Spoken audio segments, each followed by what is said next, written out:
Hello guys, welcome back to movie voice channel. இந்த வீடியோவில் top 10 fantasy Tamil dubbed மூவிஸ்லாம் என்னென்ன அப்படின்றத தான் பார்க்க போகிறோம்.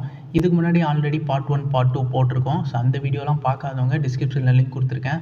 அதுலேயும் நிறைய மூவிஸ் வந்து நம்ம சொல்லியிருக்கோம். அண்ட் நம்ம சேனலில் இப்போ தான் ஃபஸ்ட் டைம் பார்க்குறீங்க அப்படின்னா சப்ஸ்கிரைப் பண்ணிடுங்க. நம்ம டெலிகிராம் சேனலில் ஜாயின் பண்ணாமல் இருக்கவங்க டிஸ்கிரிப்ஷனில் லிங்க் கொடுத்துருக்கேன், அதையும் ஜாயின் பண்ணி வச்சுக்கோங்க. அப்போ தான் நான் போடக்கூடிய அப்டேட்ஸ்லாம் உங்களுக்கு வந்துகிட்டே இருக்கும். வாங்க இப்போ இந்த வீடியோவை ஸ்டார்ட் பண்ணலாம். 10th பிளேஸில் நம்ம பார்க்க போகிற மூவி 2006 ரிலீஸ் ஆன எராகன். இந்த படம் ஒரு ஃபேண்டசி அட்வென்ச்சர் மூவியாக ரிலீஸ் ஆகிருக்குங்க. இந்த படத்தோட ஒன்லைன் ஸ்டோரி என்னன்னு பார்த்தீங்கன்னா, நம்ம ஹீரோ வேட்டையாடுறதுக்காக காட்டுக்கு போகிறான். அப்படி போகும்போது ஒரு பெரிய கல் கிடைக்குது. ஸோ அது வித்தியாசமாக இருக்கேன்னு சொல்லிட்டு அதை வீட்டுக்கு எடுத்துகிட்டு வரான். அதுக்கப்புறம் தான் தெரிய வருது அது ஒரு பெரிய முட்டைன்னு சொல்லி. அதுக்குள்ளே இருந்து ஒரு டிராகன் வருதுங்க. ஸோ அந்த டிராகனை அவனும் வளர்க்க ஆரம்பிக்கிறான். அதுவும் வந்து கூடிய சீக்கிரமே பெருசாகிடுது. இதுக்கப்புறம் அவனுக்கு நிறைய பொறுப்புகள்லாம் வர ஆரம்பிக்குது. அதோடு சேர்த்து பிரச்சனைகளும் வருது. இதெல்லாம் அவன் வந்து எப்படி சமாளிக்கிறான், இது எப்படி அவனுக்கு கிடைச்சது அப்படின்றதான் இந்த படத்தோட ஸ்டோரியாக இருக்கும். இது ஒரு நல்ல ஒரு அட்வென்ச்சர் ஃபேண்டசி மூவியாக இருக்குங்க. ஸோ இந்த மாதிரி படங்கள் உங்களுக்கு பிடிக்குன்னா கண்டிப்பாக இந்த மூவியும் நீங்கள் ட்ரை பண்ணலாம். இந்த படம் வந்து ஜியோ ஹாட்ஸ்டாரில் அவைலபிளாக இருக்குது. தமிழ் டப்பிங்கில் பார்த்து என்ஜாய் பண்ணுங்கள். அண்ட் 9th பிளேஸில் நம்ம பார்க்க போகிற மூவி ஜூபிட்டர் அசெண்டிங். இந்த படம் வந்து 2015 ரிலீஸ் ஆகிருக்கு. இந்த படம் ஒரு சைஃபை ஃபேண்டசி மூவினே சொல்லலாங்க. இந்த படத்தோட கான்செப்ட் வந்து கொஞ்சம் டிஃப்ரெண்ட்டாக இருக்கும். எப்பயுமே ஒரு ஃபேண்டசி மூவினா மேஜிக்கலாக அந்த மாதிரி தானே காமிப்பாங்க. பட் இந்த மூவியில் அப்படி கிடையாது, சயின்ஸ் ஃபிக்ஷனோட காமிச்சிருக்காங்க. இந்த படத்தோட ஒன்லைன் ஸ்டோரி என்னன்னு பார்த்தீங்கன்னா, நம்ம ஹீரோயின் இருக்காங்க. அவங்களுக்கு ஸ்பேஸு மேலே நிறையவே வந்து ஆர்வம் இருக்கும். அப்படி இருக்கும்போது ஒரு கட்டத்தில் அவங்கள வந்து நிறைய ஏலியன்ஸ் வந்து அட்டாக் பண்ண ஆரம்பிக்குது. அந்த சமயம் நம்ம ஹீரோ வந்து காப்பாற்றுறாங்க. ஸோ அதுக்கப்புறம் நம்ம ஹீரோ எதுக்காக நம்ம ஹீரோயினை காப்பாற்றணும், ஹீரோயினை எதுக்காக அந்த ஏலியன்லாம் பிடிச்சிட்டு போச்சு, அண்ட் இதுக்கப்புறம் என்னெல்லாம் நடக்குது அப்படின்றது அந்த படத்தோட ஸ்டோரியாக இருக்கும்.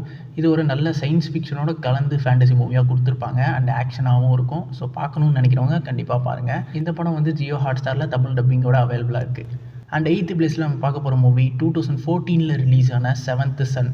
இந்த படம் வந்து ஒரு மேஜிக்கல் ஃபேண்டசி ஹாரர் படமாக இருக்கும். இந்த படத்தோட ஸ்டோரி என்னன்னு பார்த்தீங்கன்னா, பல 100 வருஷங்களாக ஒரு சூனியக்காரியை அடைச்சி வச்சுருக்காங்க. அப்படி அடைஞ்சிருந்த அந்த சூனியக்காரி ஒரு கட்டத்தில் வெளியே வரா. ஸோ அவளை அடைச்ச அந்த மந்திரவாதியை தேடி போகிறா. அவனை எப்படியாவது அழிச்சிட்டு இந்த உலகத்தையே வந்து கட்டுப்பாட்டுக்கு கொண்டு வரணும்னு நினைக்கிறான். ஆனால் அந்த மந்திரவாதி இந்த சூனியக்காரியை அழித்து உலகத்தை காப்பாற்றணும்னு நினைக்கிறாரு. இப்படி இவங்க 2 பேருக்கும் இடையில நடக்கிற இந்த யுத்தம் தான் இந்த படத்தோட ஸ்டோரியாக இருக்கும். அண்ட் ஃபேண்டசி மேஜிக்கல் த்ரில்லர் படமாக இந்த படம் வந்து இருக்குங்க. இந்த படம் வந்து அமேசான் பிரைமில் அவைலபிளாக இருக்குது. ஸோ பார்க்கணுன்னு நினைக்கிறவங்க அதில் செக் பண்ணி பாருங்கள். 7th பிளேஸில் நம்ம பார்க்க போகிற மூவி RIPD. 2013 இந்த படம் ரிலீஸ் ஆகிருக்குங்க. இதில் நம்ம டெட்புல்ல நடித்த ரயான் ரெனால்ட்ஸ் தான் நடிச்சிருக்காரு. அவரை பற்றி நமக்கே தெரியும். அவர் நடித்தாலே அந்த படம் வந்து நல்லா காமெடியாகவும் ஃபன்னாகவும் இருக்கும். ஸோ அந்த மாதிரி தான் இந்த படமும் கண்டிப்பாக ஒரு காமெடி ஃபேண்டசி மூவியாக தாங்க இருக்குது. இந்த படத்தோட ஒன்லைன் ஸ்டோரி என்னன்னு பார்த்தீங்கன்னா, நம்ம ஹீரோ வந்து பூமியில் ஒரு போலீஸ் டிபார்ட்மெண்ட்டில் வேலை பார்த்துட்ருப்பாரு. அப்படி இருக்கும்போது அவர் வந்து ஒரு கட்டத்தில் இறந்து போகிறாருங்க. ஸோ இறந்து போன பிறகு சொர்க்கத்துலேயும் போயிட்டு அங்கே ஒரு போலீஸ் டிபார்ட்மெண்ட் இருக்குது. அங்கே இவரை வந்து போலீஸாக அப்பாயிண்ட் பண்ணுறாங்க. அதாவது எப்படின்னா, அவரும் இன்னொரு போலீஸும் சேர்ந்து இந்த நரகத்துலேருந்து தப்பிச்சு போய் சில பேர் வந்து மனுஷன் உருவத்தில் பூமியில் வாழ்ந்துட்டு இருக்காங்களாம். ஸோ அவங்களாம் வந்து இந்த பூமியை அழிக்க போகிறாங்க அப்படின்னு சொல்லிட்டு அந்த மனுஷ உருவத்தில் இருக்க மான்ஸ்டர்ஸை நீங்கள் வேட்டையாடிட்டு கொண்டு வரணும் அப்படின்னு சொல்லி அவங்களுக்கு ஒரு வேலையை வந்து கொடுக்குறாங்க. அப்படி தான் நம்ம ஹீரோ கூட ஒரு போலீஸும் சேர்ந்து இந்த பூமிக்கு வராங்க. ஸோ இதுக்கப்புறம் என்ன நடக்குது அப்படின்றது தான் இந்த படத்தோட ஸ்டோரி. ஒரு செம்ம ஃபன்னான ஃபேண்டசி எலமெண்ட்ஸோடு சேர்த்து இந்த படம் வந்து கொடுத்துருப்பாங்க. நல்லா என்ஜாய் பண்ணி ஒரு ஃபேண்டசி படம் பார்க்கணுன்னா இந்த படத்தை பாருங்கன்னு தான் நான் சொல்லுவேன். அல்டிமேட்டாக இருக்கும். அண்ட் இந்த படம் வந்து ஜியோ ஹாட்ஸ்டாரில் அவைலபிளாக இருக்குங்க. 6th பிளேஸில் நம்ம பார்க்க போகிற மூவி 2015 ரிலீஸ் ஆன பேன். இந்த படம் பீட்டர் பேனை அடாப்ட் பண்ணி தான் எடுத்திருக்காங்க. நம்ம பீட்டர் பேன் ஸ்டோரி நிறைய பேருக்கு தெரிஞ்சிருக்கும். இந்த படத்தோட ஒன்லைன் ஸ்டோரி என்னன்னு பார்த்தீங்கன்னா, இந்த படத்தில் ஒரு சின்ன பையன் இருக்கான். ஸோ அவன் வந்து நெவர்லேண்டுன்னு சொல்லி ஒரு மேஜிக்கல் உலகத்துக்கு ட்ராவல் பண்ணி போகிறான். ஸோ அங்கே போன பிறகு அங்கே அவனுக்குன்னு பீட்டர் பேன் அப்படின்னு சொல்லி ஒரு பேர் கொடுக்கப்பட்டிருக்கு. அங்கே இருக்கிற மக்களை பைரட்ஸ் கிட்டேருந்து இவன் காப்பாற்றுற வேலையை செய்ய ஆரம்பிக்கிறான். ஸோ அங்கே எப்படி அவன் வந்து அதை சமாளிக்கிறான், அங்கேருந்து காப்பாற்றினானா இல்லையா அப்படின்றது தான் ஸ்டோரியாக இருக்கும். அண்ட் இதில் வந்து நம்ம ஹியூ ஜாக்மேனும் நடிச்சிருப்பார். அவர் தான் வந்து பைரட்ஸ் வில்லன் ரோலாக பண்ணியிருப்பாருங்க. ஒரு வேறு லெவல் ஆக்டிங்காக இருக்கும். அண்ட் இந்த படமும் ஃபேண்டசி த்ரில்லர் படமாக கொடுத்துருக்காங்க. பார்க்கணுன்னு நினைக்கிறவங்க இந்த படத்தை அமேசான் பிரைமில் அவைலபிளாக இருக்குது, பாருங்கள்.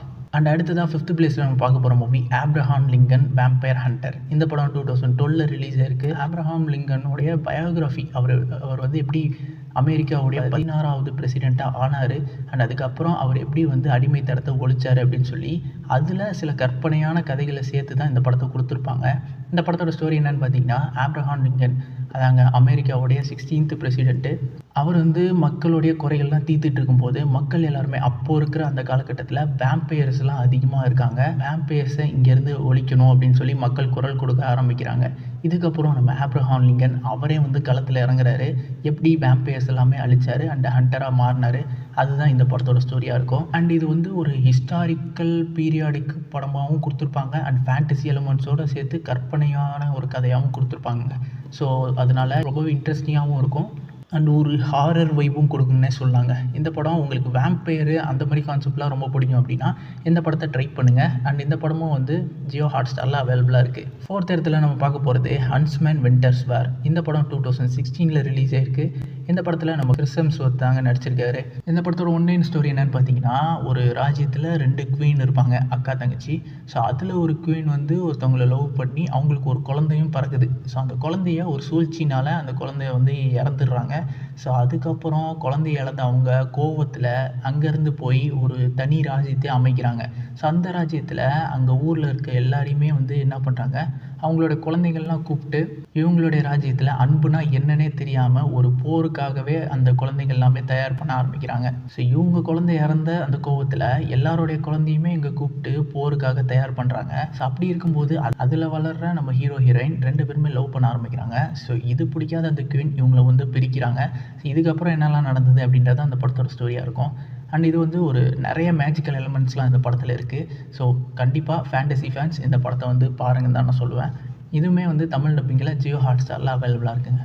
அண்ட் தேர்ட் பிளேஸில் நம்ம பார்க்க போகிற மூவி 2007 ரிலீஸ் ஆன வாட்டர் ஹார்ஸ். இந்த படம் நம்ம சின்ன வயசுலலாம் நம்ம பார்த்துருப்போம், சைல்ட்ஹுட் மூவிஸு இந்த படத்தை. ஸோ அப்படி பார்க்காம இருந்தீங்கன்னா கண்டிப்பாக பாருங்கள். இந்த படத்தோடைய கான்செப்ட் என்னென்னு பார்த்தீங்கன்னா, சின்ன பையன் இருக்கான், அவனுக்கு வந்து ஒரு முட்டை கிடைக்குது. அந்த முட்டைக்குள்ளே வந்து ஒரு விசித்திரமான ஒரு உயிரினம் வருதுங்க. அது வந்து கடல்ல இருந்து தான் கிடச்சிருக்கும். அதை வந்து வீட்டுக்கு தெரியாமல் அவன் வளர்க்க ஆரம்பிக்கிறான். அதாவது ஊருக்கே தெரியாமல். அது கூடிய சீக்கிரமே பெருசாக வளருது. ஸோ இதுக்கப்புறம் ஊரில் இருக்கவங்களுக்குலாம் அது தெரிஞ்சு அதை வேட்டையாட நினைக்கிறாங்க. ஸோ அதுக்கப்புறம் அவன் அதை எப்படி அந்த மக்கள்கிட்டேருந்து காப்பாற்றுறான். அண்ட் அதுக்கும் இவனுக்கும் உள்ள அந்த பாண்டிங் ரொம்பவே அழகாக காமிச்சிருப்பாங்க அந்த படத்தில். ஸோ இந்த படத்தை மிஸ் பண்ணாமல் பாருங்கள். நீங்கள் குழந்தைகளுக்கு இந்த படம் ரொம்பவே பிடிக்கும். இந்த படம் தமிழ் டப்பிங்கில் அவைலபிளாக இருக்குது. அண்ட் பார்க்கணுன்னு நினைக்கிறவங்க நெட்ஃப்ளிக்ஸில் அவைலபிளாக இருக்குது, பாருங்கள். செகண்ட் பிளேஸில் நம்ம பார்க்க போகிற மூவி 2008 ரிலீஸ் ஆன இன்க் ஹார்ட். இந்த படம் ஒரு டிஃப்ரெண்ட்டான கான்செப்ட்டு. இதுவுமே வந்து ஃபேண்டசி மேஜிக்கல் எலமெண்ட்ஸ்லாம் சேர்ந்த ஒரு படம் தான். இந்த படத்தோட ஸ்டோரி என்னென்னு பார்த்தீங்கன்னா, நம்ம ஹீரோ வந்து ஒரு சில்வர் டங்க்கோடைய ஒரு ஹீரோங்க. சில்வர் டங்க்னா அவர் எந்த புக்கு படித்தாலுமே அந்த புக்கில் இருக்க கேரக்டர்ஸ்லாம் இங்கே ரியல் லைஃபுக்கு வந்துடுவாங்க. ஸோ அந்த மாதிரியான ஒரு நபர் அவர் வந்து தெரியாதனமாக ஒரு புக்கை படிக்கிறாருங்க. ஸோ அதில் இருக்கிற அந்த கேரக்டர்ஸ் எல்லாமே இங்கே ரியல் லைஃபுக்கு வந்துடுறாங்க. இதுக்கப்புறம் அவருடைய ஒய்ஃப் வந்து அந்த புக்குக்குள்ளே போய் மாட்டிக்கிறாங்க. இப்போது அவர் வந்து அந்த வெளியே வந்த அந்த கேரக்டர்ஸை எப்படி புக்குக்குள்ளே அனுப்புகிறாரு அண்ட் அங்கே இருக்கிற ஒரு ஒய்ஃபை எப்படி காப்பாற்றுறாரு அப்படின்றது அந்த படத்தோட ஸ்டோரியாக இருக்கும். அண்ட் இது வந்து ஹாரர் கலந்த ஒரு ஃபேண்டசி மூவியாகவே கொண்டு போவாங்க. ஸ்டார்டிங்லேருந்து லாஸ்ட் வரைக்குமே பரபரப்பாக இந்த படம் போகும். ஸோ கண்டிப்பாக இந்த படத்தை வந்து ஃபேண்டசி த்ரில்லர் ரசிகராக இருந்தீங்கன்னா இந்த படத்தை பாருங்கன்னு நான் சொல்லுவேன். அண்ட் ஃபஸ்ட் இடத்துல பார்க்க போகிற மூவி ஸ்டார் டஸ்ட். இந்த படம் 2007 ரிலீஸ் ஆகிருக்கு. நம்ம ஹீரோ வந்து ஒரு கிராமத்தில் வந்துட்டுருப்பார். அங்கே ஒரு பொண்ணை லவ் பண்ணுறாருங்க. ஸோ அந்த பொண்ணை டேட்டிங் கூட்டு போகும்போது அப்போது ஒரு எரி நட்சத்திரம் அங்கே விழுகுது. ஸோ அதை பார்த்து அந்த பொண்ணு வந்து என்ன சொல்கிறா, நீ அந்த எரி நட்சத்திரத்துலேருந்து ஒரு துகளையாவது எனக்கு எடுத்துகிட்டு வந்து தரணும், அப்போ தான் நான் உன் லவ்வை வந்து ஏற்றுப்பேன் அப்படின்ற மாதிரி சொன்னோடனே இவனும் நம்ம ஹீரோவும் அதை தேடி போகிறான். அப்படி போகும்போது அந்த கிராமத்தோட எல்லைக்கு போயிடுறான். ஸோ அங்கே வந்து ஒரு சுவர் மாதிரி கட்டியிருப்பாங்க. அதை தாண்டி யாருமே போகக்கூடாது. அங்கே வந்து ஒரு ஃபாரஸ்ட் இருக்கும். ஸோ அதை யாருமே போனதும் கிடையாது. பட் அவன் வந்து அவன் லவ்வை வந்து நிரூபிக்கணும்னு சொல்கிறதுக்காக அதை தாண்டி போவான். அங்கே போய் பார்த்தா தான் தெரியுது அங்கே ஒரு மேஜிக்கல் வேர்ல்டே இருக்குதுன்னு சொல்லி. அங்கே போனால் அந்த எரி நட்சத்திரம்லாம் கிடையாது. அங்கே அதுக்கு பதிலாக ஒரு பொண்ணு தான் இருக்கா. ஸோ அந்த எரி நட்சத்திரமாகவே அவள் தான் வந்து அங்கே விழுந்திருக்கா போல். ஸோ இவளையாவது கூப்பிட்டு போயிட்டு இவள் தான் அந்த எரி நட்சத்திரம்னு சொல்லி அவன் லவ்வை நிரூபிக்கணும்னு சொல்லி அவளை கூப்பிட்டு போக ஆரம்பிக்கிறான். ஆனால் அதுக்கப்புறம் அவளை தேடி சில சூனியக்காரிங்கள்லாம் வராங்க. ஸோ இதெல்லாம் எப்படி அவன் சமாளித்து கடைசியில் அவன் லவ் பண்ண அந்த பொண்ணுக்கிட்ட கூப்பிட்டு போகிறானா இல்லையா, அதுக்கு நடுவில் என்னெல்லாம் நடந்துச்சு அப்படின்றத அந்த படத்தோட ஸ்டோரி. நல்ல ஒரு காமெடி கலந்த மேஜிக்கல் ஃபேண்டஸியாக கொடுத்துருப்பாங்க. கண்டிப்பாக என்ஜாய் பண்ணி பார்க்கலாம். இந்த படம் அமேசான் ப்ரைமில் அவைலபிளாக இருக்குது. பார்க்கணுன்னு நினைக்கிறவங்க கண்டிப்பாக பாருங்கள். அண்ட் அவ்வளோதாங்க, டாப் 10 லிஸ்ட்டு வந்து நம்ம கொடுத்தாச்சு. அண்ட் அதே மாதிரி தான் இந்த வீடியோ நீங்கள் ஃபஸ்ட் டைம் பார்க்குறீங்கன்னா இதுக்கு முன்னாடி பார்ட் 1 நம்ம போட்டிருக்கோம். ஸோ அதுலேயுமே நிறைய ஃபேண்டசி மூவிஸ்லாம் இருக்குது. அதோடைய லிங்க் வந்து டிஸ்கிரிப்ஷனில் இருக்குது. அதையும் நீங்கள் போய் பார்த்துக்கோங்க. அண்ட் டெலிகிராம் சேனலில் ஜாயின் பண்ணாதவங்க அதையும் ஜாயின் பண்ணி வச்சுக்கோங்க. அண்ட் இந்த மாதிரி ஏதாவது லிஸ்ட்டு வீடியோ வேணும்னு நினச்சிங்கன்னா இல்லை கமெண்ட்டில் சொல்லுங்கள், நான் அதை பார்த்து அடுத்த வீடியோ வெயிட் பண்ண ட்ரை பண்ணுறேன். நம்ம சேனலை சப்ஸ்கிரைப் பண்ணாமல் பார்த்துட்டு இருந்தீங்கன்னா சப்ஸ்கிரைப் பண்ணுங்கள். இந்த மாதிரி நிறையா உங்களுக்கு தெரியாத நல்ல நல்ல படங்களை இந்த சேனல் வழியாக நான் உங்களுக்கு வந்து சேர்க்குறேன். பிடிச்சிருந்தா உங்கள் ஃப்ரெண்ட்ஸுக்கும் ஷேர் பண்ணுங்கள். அண்ட் நெக்ஸ்ட் ஒரு இன்ட்ரெஸ்டிங்கான வீடியோவில் உங்களை வந்து சந்திக்கிறேன். Until then signing off.